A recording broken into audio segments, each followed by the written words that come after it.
देवकी के आठ में हो लाल जनम देवकी के आठ में हो लाल से जनम देवकी के आठ में हो लाल जनम देवकी के आठ में हो लाल।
छल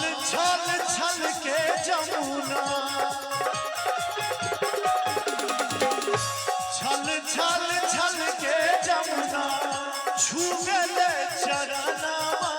से छूबी ले कृष्णा के चरण में हो लाल जनम ले